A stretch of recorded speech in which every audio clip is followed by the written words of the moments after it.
This video is not made to offend anyone. It's just to provide some knowledge on this topic in Hindi. Some of my points are just my opinions. Your opinion can be different. So please don't get offended. Thank you.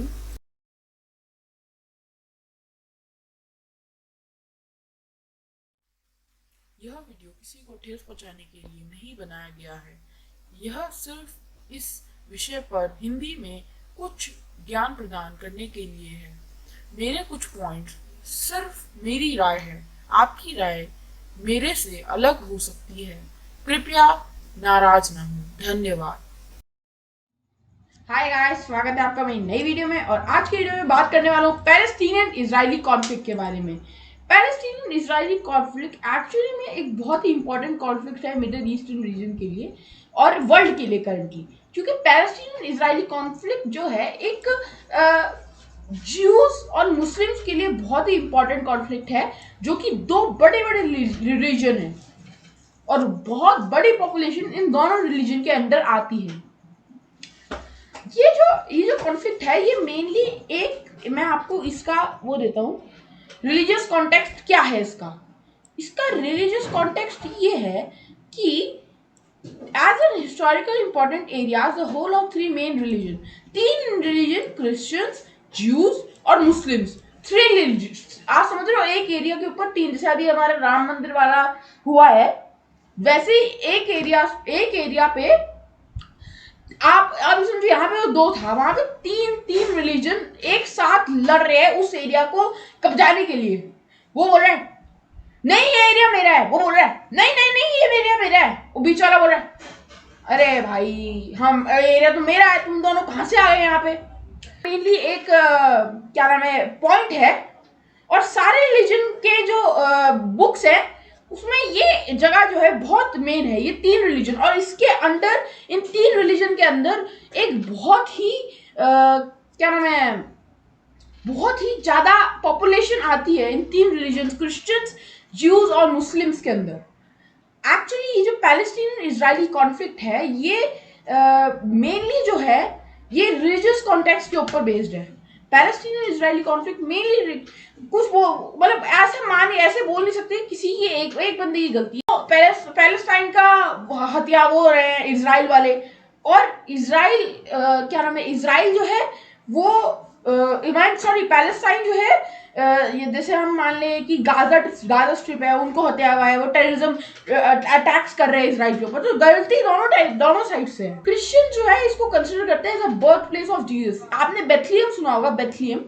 Actually जो बेथलियम है ना, ये बेथलियम इसका यहाँ का ये जो Palestine का एरिया है, यहाँ पे एक गांव है बेथलियम, यहाँ पे बोलते हैं, आपने बचपन में स्टोरी सुनी होगी, जीसस कहाँ बॉर्न हुए थे, बेथलियम में बॉर्न हुए थे जीसस। और इसीलिए क्रिश्चियन जो है वो इसको मानते हैं as a holy site. Jews जो है कंसिडर करते हैं प्रॉमिस लैंड बाय गॉड। आपने इब्राहिम की स्टोरी जरूर सुनी होगी, या नहीं सुनी होगी तो मैं आपको बताता हूँ। उसमें ऐसा बोला जाता है कि इब्राहिम जो थे ज्यूज के फाउंडर थे, और उन्होंने क्या, गॉड आए थे उनके पास और उन्होंने उनको बोला था कि हम ये जो पैलेस्टाइन का रीजन है, ये जो जॉर्डन इसको हम आपको प्रॉमिस करते हैं। लेकिन अब मुस्लिम्स का देखते हैं। मुस्लिम्स इसको इसलिए कंसिडर करते हैं क्योंकि they consider holy place as Quran it is written that direction of prayer to all the prophet is Islam was from here. इस्लाम में जितने भी प्रॉफिट्स थे उनकी डायरेक्शन ऑफ प्रेयर, यानी कि उनकी मुराद, उनका डायरेक्शन जहां से उनको मिला था कि हमको अल्लाह के रास्ते पे जाना है, ऐसा मतलब बोला है कि इस एरिया में वो मिला था और यहीं पे वो जो है गए थे सीढ़ियां चढ़ के स्वर्ग में। तो ऐसा बोलते हैं मुस्लिम्स। अब देखते हैं जायनिज्म क्या था। जायनिज्म एक्चुअली में Zionism, the atrocities against Jews were more than 1,000 years ago. 1,000 years पहले से एक बहुत सारी एट्रोसिटीज चाही थी। ज्यू को बहुत ही गंदा माना जाता था। तो कोई भी कंट्री ज्यूज को जो है, no country like the Jews, कोई भी कंट्री जो है ज्यूज को अच्छा नहीं मानती थी, उनको रखना नहीं चाहती थी, क्योंकि वो दिखने में भी अच्छे नहीं थे और वो ऐसा बहुत ही गंदा मेंटालिटी थी, बहुत ही स्टीरियोटाइप थे वहां के लोग। वैसे ऐसा नहीं है कि ज्यूज गंदे होते हैं। There was a journalist name Theodore hertz. Theodore hertz ये नाम जो है आपको याद रखना, ये बहुत ही मेन नाम है थियोडोर हर्ट्ज, ये बहुत ही मतलब जरूरी है। और 1896 में उन्होंने स्टार्ट किया था एक मूवमेंट जायनिज्म। और इस जायनिज्म में बोला था उन्होंने कि जितने भी वर्ल्ड में ज्यूज हैं सब लोग माइग्रेट करें। जो पैलेस्टाइन का रीजन, जो कि प्रॉमिस रीजन, एक्चुअली उस टाइम पे ऑटोमन एम्पायर था और उस टाइम पे पैलेस्टाइन का रीजन बोलते थे इसको, अब इजराइल बोलते हैं, और कुछ पार्ट जॉर्डन के भी हैं इसमें। तो इस रीजन को पैलेस्टाइन का, ये जो रीजन था इसको पैलेस्टाइन का रीजन बोलते थे, जो कि इजराइल का रीजन है। इस रीजन को पैलेस्टाइन का रीजन बोलते थे। और यहाँ पे इन्होंने एक मूवमेंट स्टार्ट किया जायनिज्म, और बहुत ही मास तरीके से इस ऑटोमन एम्पायर के अंदर, जो कि पैलेस्टाइन का रीजन था ऑटोमन एम्पायर के अंदर, वहां पे इन्होंने एंटर करना स्टार्ट कर दिया जितने भी ज्यूज थे। उस टाइम पे इतना ज्यादा मतलब रिलीजियस पंगे होते नहीं थे, क्योंकि सब इधर इधर एक दूर दूर से रहते थे, दूर दूर रहते थे सब।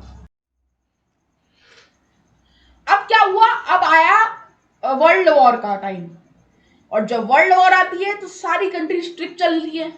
अब ऑटोमन एम्पायर था, ऑटोमन एम्पायर पैलेस्टाइन का रीजन था ऑटोमन एम्पायर में, ये तो हमने अभी अभी पढ़ा। तो ऑटोमन एम्पायर क्या था, at that time the Arab revolutionaries were trying to make a unified Arab country. जो अरब रीजन है, उस वो अरब रेवोल्यूशनरी जो थे वो चाहते थे कि वो एक पूरा टुकड़े टुकड़े में नहीं, एक पूरा एक अरब कंट्री बनाए, पूरा अरब country. The British promised them if they help them finish the Ottoman Empire, they will give the land of Palestine to Arab revolutionaries। अब जो ब्रिटिश थे, देखो ब्रिटिश ट्रिक खेलते हैं हमेशा। ब्रिटिश थे, उन्होंने क्या किया, ये जो प्रॉमिस लैंड थी, ये जो क्या नाम है, sorry not the promise land, ये जो अरब रेवोल्यूशन थे इनसे साठगांठ करी, और बोला कि अगर आपने ऑटोमन एम्पायर को खत्म करने में अगर आपने हमारी हेल्प करी, तो हम जो है आपको ये जो अरब पैलेस्टाइन का रीजन है इसको हम आपको दे देंगे। अब जो ब्रिटिश थे, British promised the Jews also to give the promised land to them which was the region of Palestine only. जो ज्यू, अब देखो क्या है, दोनों से इनसे खेल खेला ताकि दोनों का सपोर्ट मिल जाए इनको, समझ रहे हो ना, दोनों से खेल खेला इन्होंने। अब क्या हुआ, देखो यहाँ पे एक मेन पॉइंट करने की बात है कि ब्रिटिशर जो है हमेशा डिवाइड एंड रूल की सोचते थे। अब इसमें भी एक बहुत ही इजीली डिवाइड एंड रूल होने वाला था। ब्रिटिश जो है उन्होंने प्रॉमिस किया ज्यूज को कि हम जो है आपको आपकी जो प्रॉमिस लैंड, जो लॉर्ड अब्राहम जो थे, उनको जो लैंड गॉड ने प्रॉमिस करी थी वो लैंड आपको वापस देंगे। The departure of the British कब गए, जब ब्रिटिश गए after 50 years of colonialism, the British wanted to make two separate countries for the area of Palestine।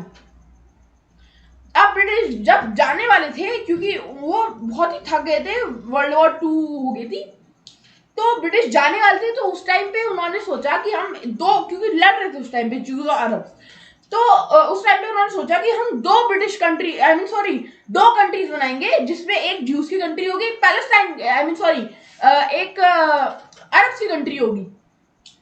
तो इसका जिम्मा जो है यूनाइटेड नेशन यूएन को सौंपा गया। उस टाइम पे यूएन न्यूली रिफॉर्म हुई थी, यानी कि नई बनी थी, तो उस टाइम पे यूएन को ये जिम्मा सौंपा गया। और जब यूएन को जिम्मा सौंपा तो उन्होंने क्या नाम है, यूनाइटेड नेशन पार्टीशन प्लान दिया। यूनाइटेड नेशन पार्टीशन प्लान की फोटो आपको अपनी स्क्रीन पे दिख रही होगी, इधर या इधर दिख रही होगी। हाँ, तो यूनाइटेड नेशन पार्टीशन प्लान जो है ये एक बहुत ही इंपॉर्टेंट था इजराइल का फॉर्मेशन के लिए। यूनाइटेड नेशन पार्टीशन प्लान जो था 55% जो लैंड थी वो जो थी ज्यूज को देने वाले थे, और 43% जो लैंड थी वो जो थी ये पैलेस्टाइन को देने वाले थे। ये मतलब यूनाइटेड नेशन पार्टीशन प्लान के अंदर ये था कि 43% जो लैंड है वो जो है पैलेस्टाइन को जाएगी, यानी कि जो अरब कंट्री है उसको जाएगी, और इजराइल जो कि ज्यू कंट्री है उसके पास 55% ऑफ द लैंड आएगा। ये था यूनाइटेड नेशन पार्टीशन प्लान जो कि किया था यूएन ने। अब हम देखते हैं, ये था यूएन का पार्टीशन प्लान। देखिए आप, यूएन का जो United Nation partition plan, UN voted to partition Palestine in two separate Jewish and Palestinian states. ये जो था, ये वाला रीजन तो था, ये जो है ज्यू स्टेट का था, ये वाला रीजन, ये जो है ये, और ये गाजा स्ट्रिप वगैरह इधर इजिप्ट से बॉर्डर से, और ये जो था, ये वाला रीजन, ये जो था ये पैलेस्टीनियन कंट्री के लिए था।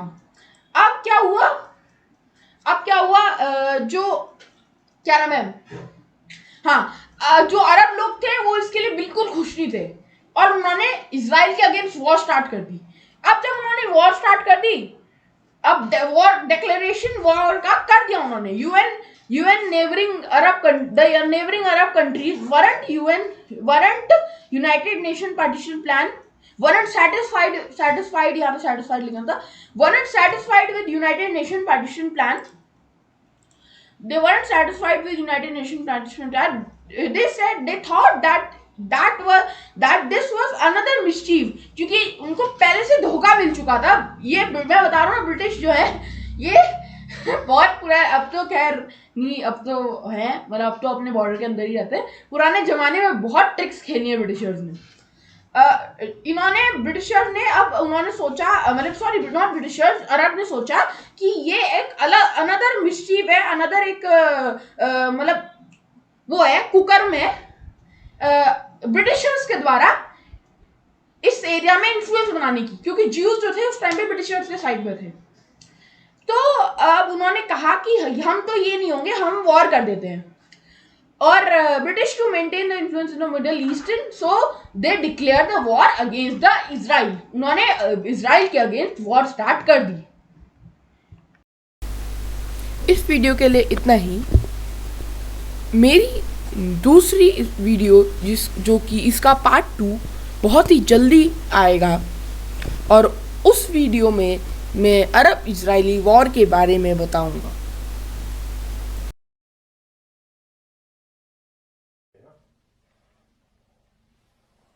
Wow!